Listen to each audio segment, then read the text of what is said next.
আমার ছেলের সারা শরীর পুড়ে গেছে, মাথার চুল দিয়েও পুড়ে গেছে। আপনার সন্তান, আপনার ভাই, কাউকে না কাউকে যদি আজকে জীবন বাঁচাতে পারবেন, এটাই আপনার জীবনের সার্থকতা। আজ ঢাকার আকাশ ভারী, আকাশে পোড়া গন্ধ আর স্বজন হারানোর দীর্ঘশ্বাস। হাসপাতালের করিডরগুলো আজ কান্নার ভারে নুয়ে পড়েছে। সারি সারি বেডে শোনা হচ্ছে দগ্ধ আহত শিশুদের। প্রতিটি বেডের পাশে এক একটা অসমাপ্ত গল্প।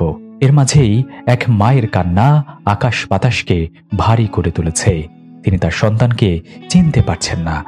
যে মুখ দেখে তার সকাল হতো, যে মুখের হাসিতে তিনি খুঁজে পেতেন স্বস্তি, সেই মুখ আজ তার অচেনা।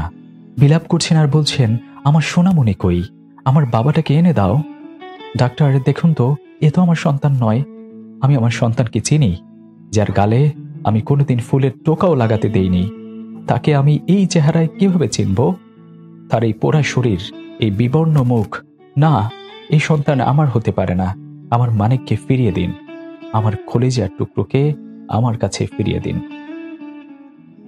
মায়ের জন্য তার সন্তানের মুখই হলো গোটা পৃথিবী। সেই পৃথিবী যখন পুড়ে ছাই হয়ে যায়, তখন মায়ের এই আর্তনাদ ছাড়া কি বা বাকি থাকে?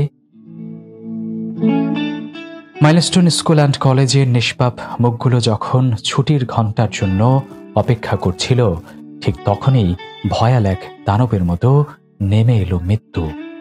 ছুটির ঘণ্টা আর বাজেনি তখন, তার আগেই বেজে উঠেছে বিদায়ের করুণ সুর। বিমান বাহিনীর একটি প্রশিক্ষণ বিমান বিধ্বস্ত হয়ে কেড়ে নিয়েছে 19টি তাজা প্রাণ, আহত করেছে 2 শতাধিক, যাদের বেশিরভাগই ছিল কোমলমতি শিশু। তারা এসেছিল জ্ঞান আহরণে, কিন্তু ফিরে গেল নিথর দেহে। আজ মাইলস্টোনের সবুজ চত্বর রক্তে ভেজা।